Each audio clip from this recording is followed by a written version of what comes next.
Uh, well, I mean, the fact is, I was having trouble getting a film. I went for 5 years and I couldn't get a picture off the ground. So this was a project that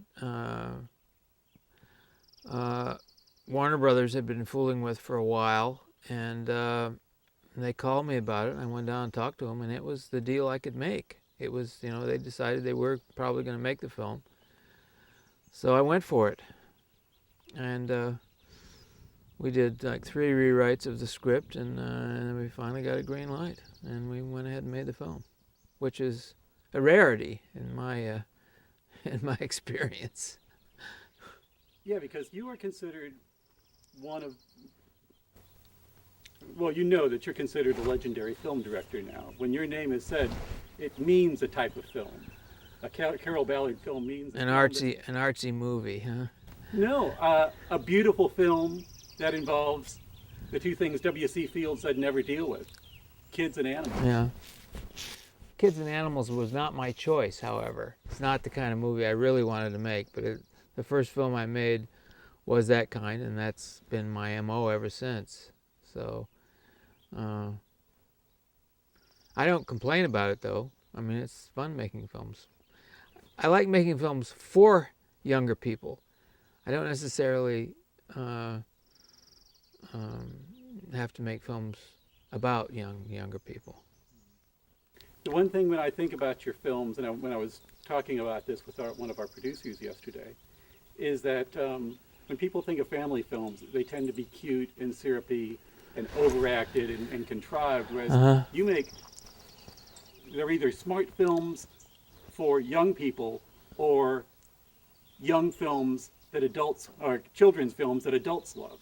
There's kind of a different... Yeah, that's what I tried to do with Duma. But see, that's not really a category that exists in American film. So as a result, the marketing people don't know how to sell the film, because is it an adult film or is it a children's film? In their way of thinking, it has to be one or the other. They're looking for their target audience, for their target demographic, as they say. And Duma in particular crosses all those lines. I tried to make a film that people my own age would find entertaining and interesting, as well as young children. Could you tell me how you describe Duma to people as a film, what it's about? Well, it's essentially about a kid who, is at sort of a rebellious age, who loses a parent, and he has to deal with the grief and all that. And he has this relationship with his animal, which in this case is a cheetah, and it's this kind of strange, quasi, how can I say, symbolic relationship. And he runs away from home, and he encounters all kinds of terrible dangers and difficulties and friendships, and in the process he processes the difficult things that he faces in the beginning of the story, and has a lot of adventures along the way. And probably a lot of growing up through these adventures. Yeah, well, that's essentially it. Yeah. Can I ask you about trying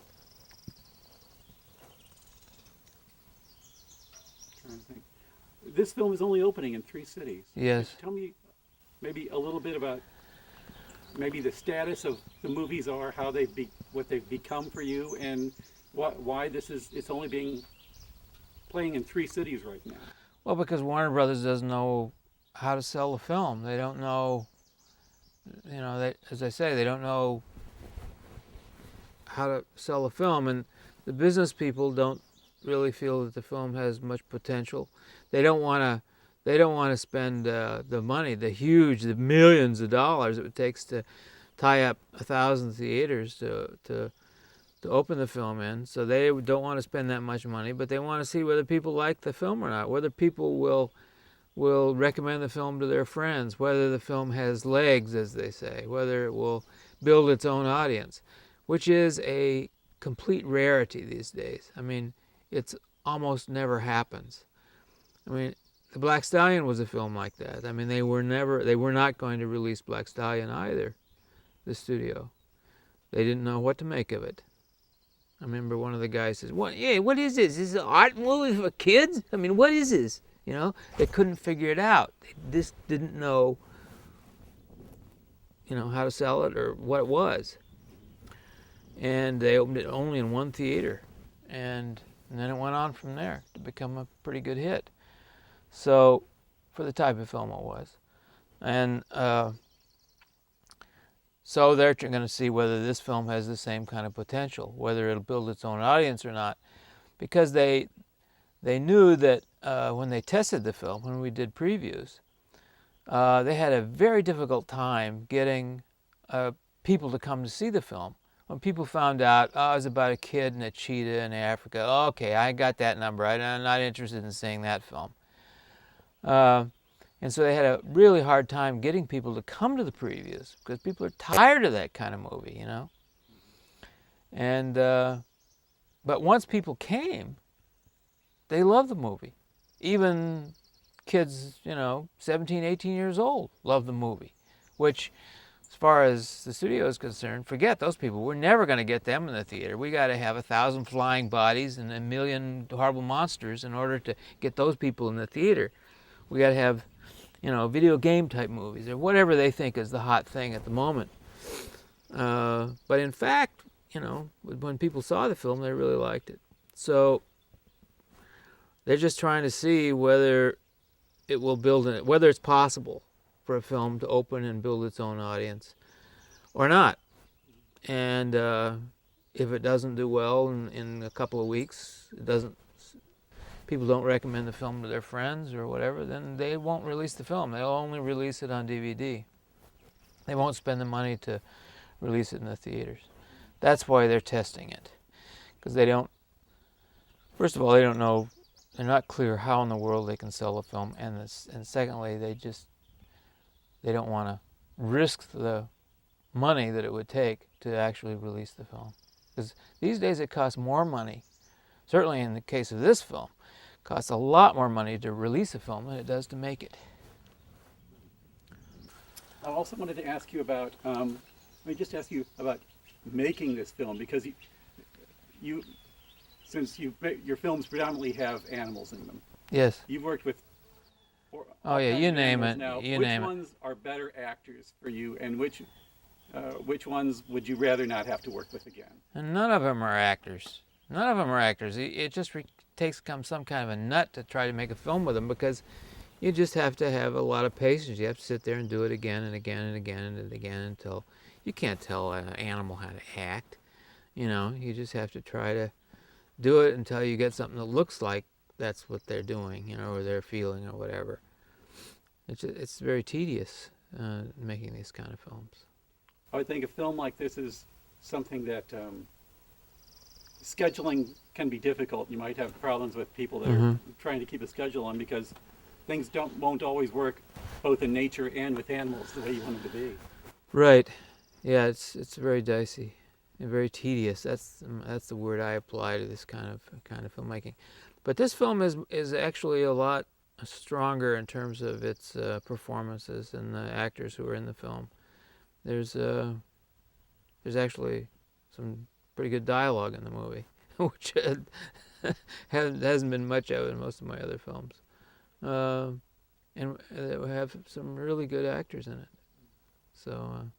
In the article I read over the weekend, in the Bee, you were talking about cheetahs. Uh-huh. At one point in the article, you said that you were they had you on edge at times. You weren't sure about them. Could I ask you about, when you were doing this one, your concerns about working with an animal that you were a little scared of, or had concerns about around a small boy? Yeah, but the boy who we cast, has 5 cheetahs.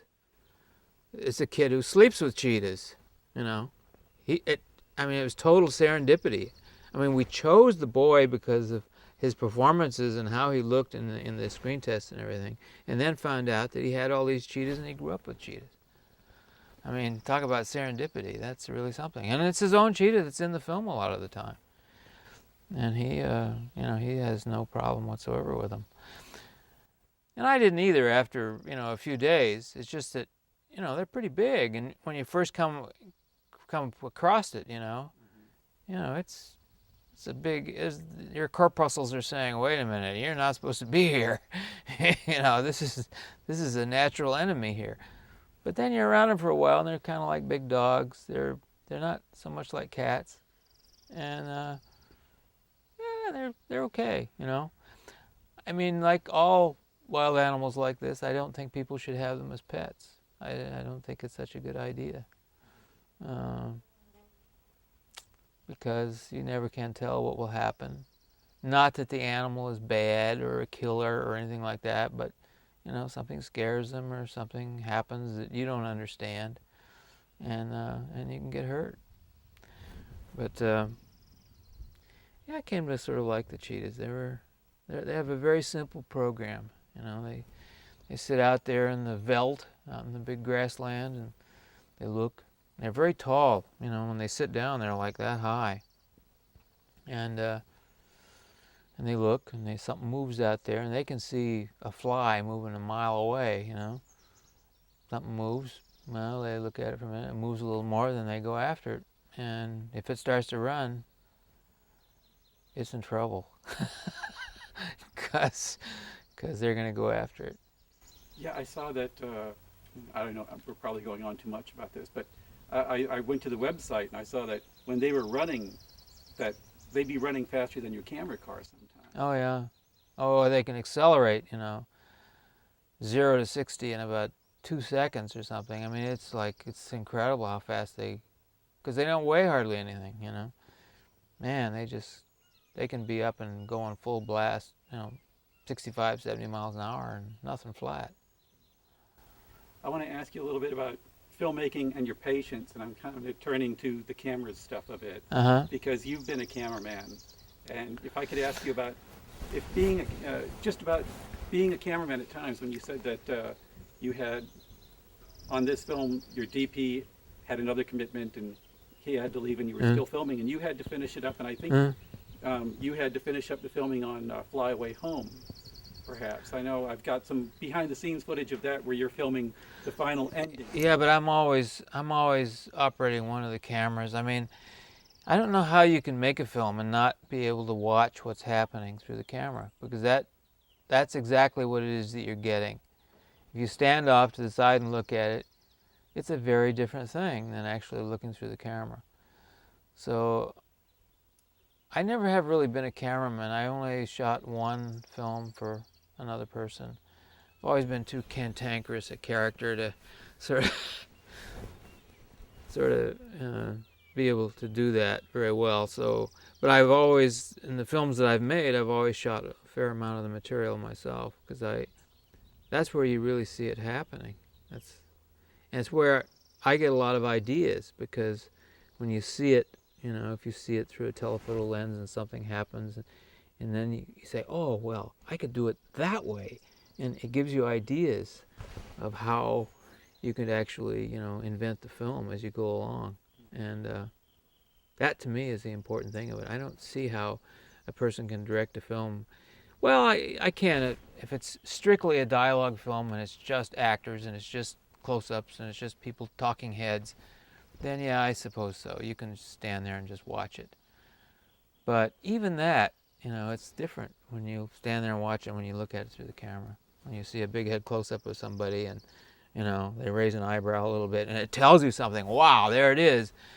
Whereas, if you're standing way over here, you don't really see that reaction so clearly, and it doesn't really telegraph the emotion or whatever it is you're trying to get. You've had 4 films. This will be your 5th film. Yes. Theatrical or dramatic film. In, I want to say 30 years. 45 years. Wow. 45 years I've been trying to make films, and 5 years I've actually made films. Shows you the attrition rate. But, I'm sort of not a typical case because I'm a lousy salesman, an even worse politician.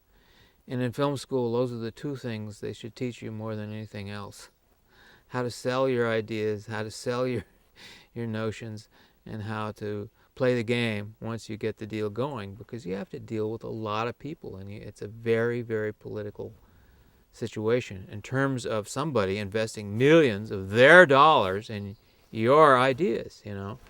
So it's a lot easier for certain kinds of personalities than it is for others. And in my case, it's been exceedingly difficult. I've had 50, 60 films that I've prepared and wanted to do, and, you know, begged and hollered and screamed and did everything I could and had no takers. And I've never made a film that I wanted to make from the get-go. All the films I've made are films that somebody came to me and said, "Oh, would you make this film?" Because when I was mentioning the films that you have made Mm-hmm. to the people I work with, they didn't know your name right off the bat, but they knew the films. I said he made Black Stallion. Oh, I love that movie, and my little girl loves that movie. Mm-hmm. And Fly Away Home. When I mentioned the films, they all have a classic status, and I think few people in films have made movies that have lasted as long as most of your films have. There has to be a uniqueness in that the films that you make almost are a classic from the time they first unspool. Yeah, maybe. I can't explain that. I don't know, but they usually are different than what's out there. That's, I think, the way I would say it. I guess one last question, and this is for our viewers. You don't live in Hollywood. You live No. in Northern California. No, right? but I did time in L.A. I did 17 years in L.A. I did enough time, and all the time I was there, that 17 years, I was trying to make movies. And it wasn't until I left that I actually got somebody to bankroll a film for me. So, you know, being there doesn't make it easier. Unfortunately, it's you know, there was a time when a lot of people left and started their own little deals, but now it's kind of all gravitating back to Hollywood again, because they're only making these, you know, mega buck special effects films and few other films, and everything is there now. It's even more concentrated than it was in the 50s. Now they're making you do things, you know, in-house. You have to finish the films there, and it's more and more insular. But at the same time, you know, you have this digital revolution happening, and that's going to totally change everything. So who knows where it's going to go. Is there any digital in your film? Well, we did. We didn't shoot anything digital. Shooting in digital is still problematic in my view. It's difficult in terms of getting the quality you can get out of film. But to do what they call a DI, a digital intermediate, meaning all the prints are made off of a negative that is processed digitally, that is absolutely fantastic, because you can take your film and then you can change it around however you want. You make this darker, you can make that lighter, and it's really easy, you know. You just press a button, you know, and that to me is wonderful.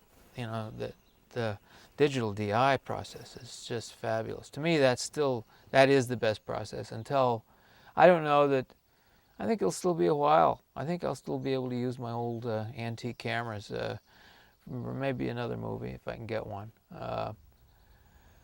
for a while yet, because I think still film technology is in some ways easier and lighter and more portable and everything than the digital. What you have to do when you get into HD and the memory you have to have and yada yada yada yada. For the films I like to make films that you only have maybe 15, 20 people on the crew, you know. And there's a lot of people who go out in the park and sit around, think up ideas, and make a film. Some actors, you know. To me, that's the way Charlie Chaplin made his films, and that's the ideal situation. The industrial idea that it had to be an industry, and you had to spend billions of dollars, and you had to have all these trucks and hundreds of people, and it turned into this army conquering territory. That, I don't have any interest in doing that. And to me, it's the antithesis of the ideal situation to create ideas and to come up with really interesting films. Wonderful.